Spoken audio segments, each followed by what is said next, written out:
안녕하세요. 전기기능사 이론 시험.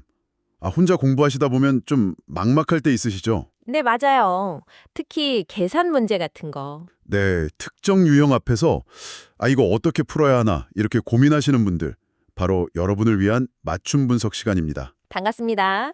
네, 혼자 공부하면 개념은 뭐 아는 것 같은데 이게 문제만 보면 어떻게 적용해야 할지 막히거나 아니면 특정 부분에서 자꾸 실수하고 그럴 때가 많아요. 그렇죠. 오늘 그런 부분 중 하나를 저희가 좀 확실하게 정리해 드리려고 합니다. 네, 오늘 저희가 좀 깊게 들여다볼 내용은 바로 병렬 저항 회로 계산 문제입니다.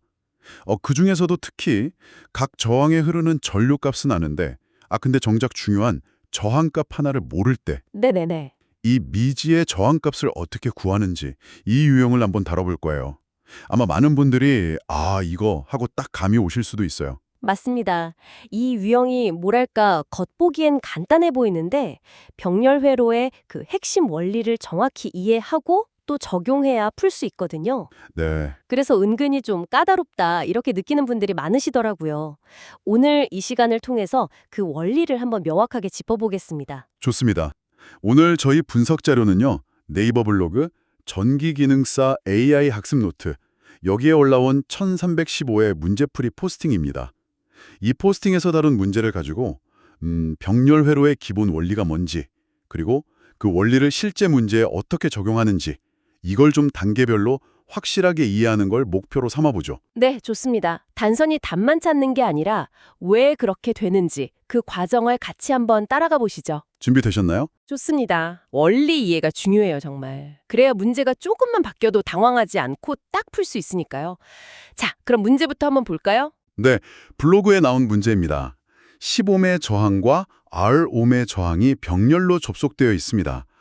그리고 이때 10옴의 저항에 흐르는 전류가 5A이고 R옴 저항에 흐르는 전류가 2A라면 저항 R옴의 값은 얼마일까요? 이렇게 나왔고요. 네. 선택지는 1, 10, 20, 25, 30입니다. 전형적인 병렬 회로 문제죠. 일단 주어진 정보들을 좀 명확히 파악하는 게 중요해요. 시범 저항 하나, 그리고 우리가 구해야 할 미지의 저항 R. 이 두 개가 병렬로 연결되어 있다 이거랑 네. 그리고 각 저항으로 흐르는 전류가 각각 5A, 2A다. 이 정보들이 이제 문제 해결의 실마리죠. 이 문제를 풀려면 가장 먼저 뭘 떠올려야 할까요? 아마 많은 분들이 그냥 옴의 법칙 이렇게 생각하실 텐데요. 물론 오의 법칙, V는 IR, 이거는 뭐 기본 중에 기본이죠. 근데 이 문제의 어떤 핵심 포인트, 열쇠를 준 더 중요한 개념은 바로 병렬 회로의 특징이에요. 병렬 회로의 특징이요? 네, 구체적으로는 병렬로 연결된 각 저항, 그러니까 각 가지 브랜치 양단에 걸리는 전압은 모두 똑같다는 거. 이게 정말 중요합니다. 전압이 똑같다. 네. 왜냐하면 전기가 흐를 때 병렬로 이렇게 길이 나뉘잖아요. 그 결들은 시작점과 끝점의 전이차, 즉 전압이 같을 수밖에 없거든요. 뭐랄까 비유하자면 같은 높이에서 떨어지는 여러 개 물줄기 이렇게 생각하면 좀 쉬울까요? 네네. 떨어지는 높이, 즉 전압은 같은데 물줄기 굵기, 그러니까 저하항에 따라서 흐르는 물의 양, 전류는 달라지는 거죠. 그 비유 좋네요. 훨씬 직관적인데요. 그러니까 각 저항에 흐르는 전류는 저항값에 따라서 반비례해서 나뉘어 흐르지만 각 저항 양단에 걸리는 전압 자체는 똑같다. 이 말씀이시죠? 맞습니다. 블로그 설명에서도 이 동일 전압 원리를 엄청 강조하더라고요. 네, 맞아요. 사실 뭐 전류 분배 법칙이라고 해서 전체 전류를 저항의 역수 비율로 나누는 걸 써도 되긴 해요. 네, 이 문제처럼 각 저항에 흐르는 전류를 이미 딱 알려줬을 때는 이 동일 전압 원리를 쓰는 게 훨씬 직관적이고 간단한 풀이 방법이 됩니다. 그렇군요. 굳이 전체 전류나 합성 들어간 구할 필요 없이? 네, 바로 풀 수 있는 거죠. 그럼 그 동일 전압 원리를 어떻게 쓰는지 블로그 풀이 과정 따라가면서 한번 구체적으로 볼게요. 첫 번째 단계는 뭔가요? 첫 번째 단계는요, 우리가 이미 값을 아는 저항이랑 전류, 이걸 이용해서 그 저항에 걸리는 전압을 구하는 겁니다. 문제에서 10옴 저항하고 거기에 흐르는 전류 5A라고 딱 주어졌죠? 네네. 바로 이 두 값을 쓰는 거예요.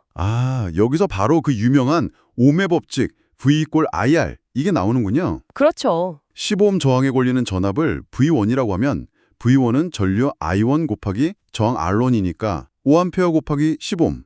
그럼 50V네요? 네, 정확합니다. 50V. 10옴 저항 양단에는 50V가 걸려 있다. 이걸 계산한 거군요. 네.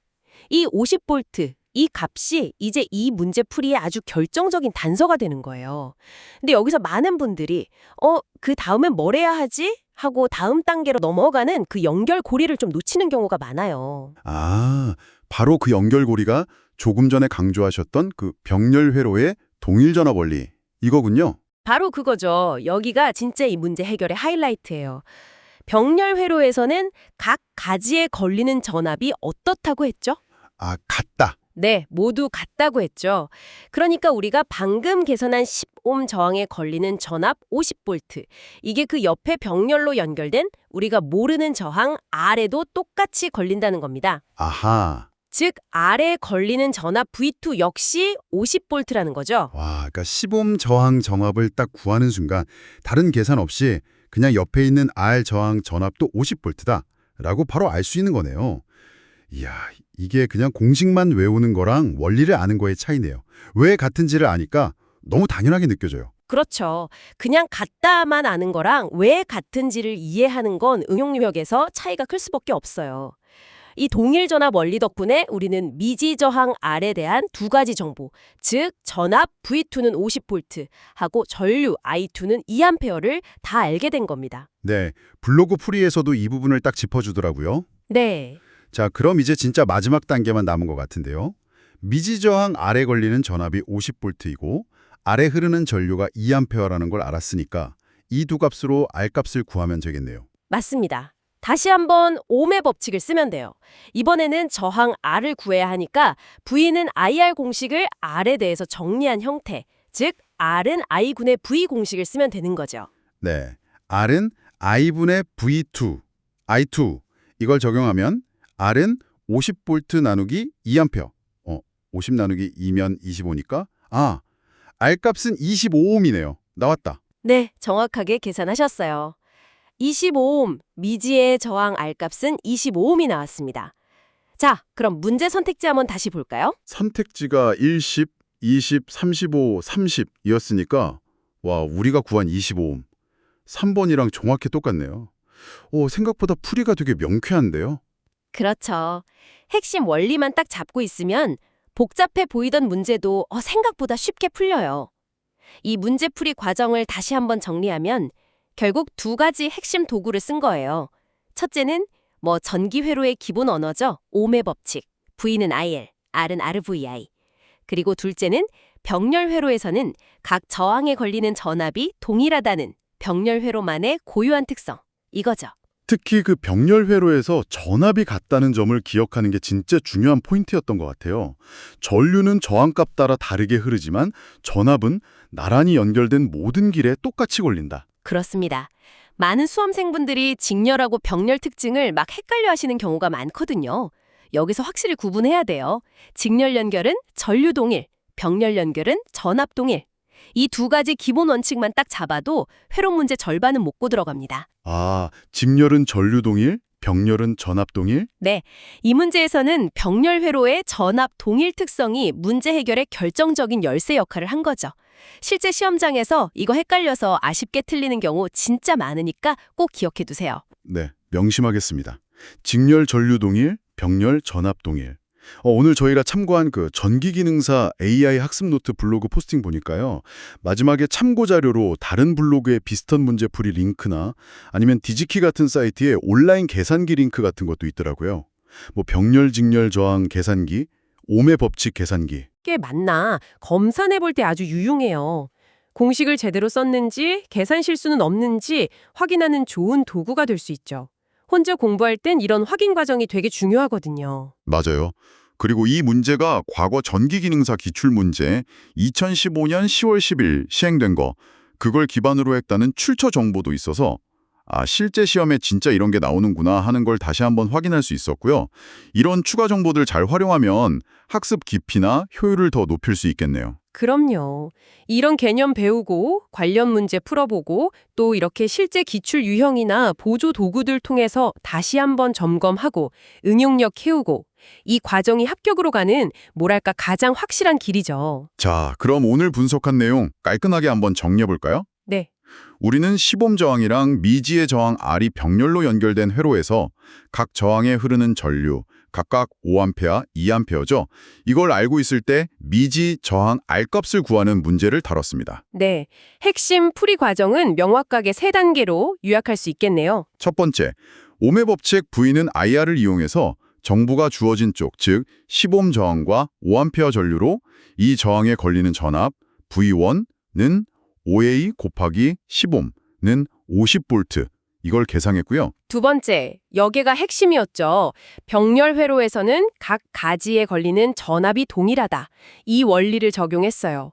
그래서 시범 저항에 50V가 걸렸다면 우리가 구하려는 미지 저항 R에도 똑같이 50V, 즉 V2는 50V가 걸린다는 사실을 파악했습니다. 그리고 마지막 세 번째, 다시 ohm의 법칙을 썼는데 이번에는 저항 R을 구하는 형태, R은 VI로 적용했죠.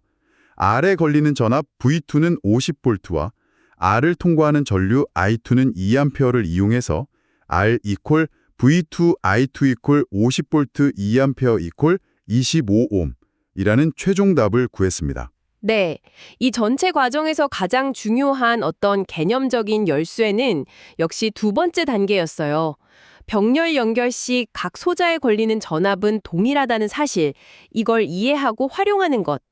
ohm의 법칙 자체는 뭐 다들 아시겠지만 이 병렬 회로의 전압 동일 특성을 제대로 써먹어야만 이 유형의 문제를 정확하고 또 효율적으로 풀 수 있다. 이 점을 다시 한번 강조하고 싶습니다. ohm의 법칙과 병렬 회로의 전압 동일 원리. 이 두 가지를 확실히 이해했다면 이제 비슷한 유형의 병렬 회로 문제 자신감 좀 붙을 것 같은데요. 네, 기본 원리에 충실하면 어떤 응용 문제도 사실 두렵지 않습니다. 근데 이 문제 풀면서 혹시 이런 생각은 안 해보셨어요? 그래서 이 회로 전체에는 총 얼마의 전류가 흐르는 걸까 하고요. 맞아요. 그 생각도 드네요. 오늘 함께 풀어본 문제가 여러분의 전기기능사 시험 준비에 정말 실질적인 도움이 되었기를 바랍니다. 병렬 회로 계산, 이제 좀 명확해지고 자신감 생기셨나요? 네, 부디 오늘 나눈 이야기가 개념을 좀 확실히 다지고 문제 해결의 실마리를 잡는 그런 계기가 되었기를 바랍니다. 그렇다면 여기서 한 걸음 더 나아가서 여러분 스스로에게 한번 던져볼 만한 질문을 하나 드려볼게요. 방금 전문가님 말씀하신 것처럼 오늘 다룬 회로에서 시범 저항에는 5A, 우리가 구한 R 25ohm 저항에는 2A가 흘렀잖아요. 네. 그럼 이 병렬 회로 시작점, 그러니까 전원에서 나와서 두 갈래로 나뉘기 전에 전체 전류는 과연 얼마일까요? 아주 좋은 질문입니다.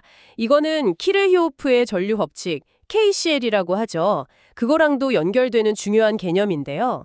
간단히 말하면 어떤 지점으로 들어오는 전류의 합은 나가는 전류의 합과 같거든요. 병렬 회로에서는 전체 전류가 각 가지로 나뉘어 흐르니까 전체 전류는 각 가지 전류의 합이 되겠죠. I 토탈은 I1 플러스 I2 이렇게요. 아하, 그럼 이 문제에서는 5A 더하기 2A니까 7A. 전체 전류는 7A 되는 거군요. 간단하면서도 되게 중요한 원리네요. 그렇죠. 그럼 또 이런 생각도 해볼 수 있겠어요? 만약에 저항 R값이 우리가 구한 25ohm이 아니라 예를 들어서 뭐 한 50ohm으로 더 커졌다. 또는 10ohm으로 더 작아졌다. 이러면 어떻게 될까요? R에 흐르는 전류 I2하고 전체 전류 I 토탈은 어떻게 변할까요? 전압은 50V로 똑같다고 보고요. 그것 역시 아주 훌륭한 확장 질문입니다. 병렬 회로의 동작을 더 깊이 이해하는 데 도움이 되죠. 전압 V는 50V, 이 일정할 때 ohm의 법칙 I는 VR에 따라서 R 값이 커지면 그 가지에 흐르는 전류 I2는 작아지겠죠. 네. 반대로 R 값이 작아지면 I2는 커질 거고요. 시범 저항에 흐르는 전류 I1은 그대로일 테니까 OA, 전체 전류 I 토탈 이꼴 I1 플러스 I2 역시 I2가 변하는 만큼 같이 변하게 될 겁니다. 이런 관계를 스스로 한번 따져보는 게 중요해요. 이야, 이렇게 하나의 문제를 풀고 나서 조건을 좀 바꿔보거나 관련 개념으로 확장해서 질문을 던져보는 것만으로도 학습 효과가 진짜 커질 것 같습니다. 만약 이라면 어떻게 될까 하고 스스로 탐구해보는 거예요. 맞습니다. 그게 바로 능동적인 학습이고 지식을 진짜 내 것으로 만드는 가장 확실한 방법입니다.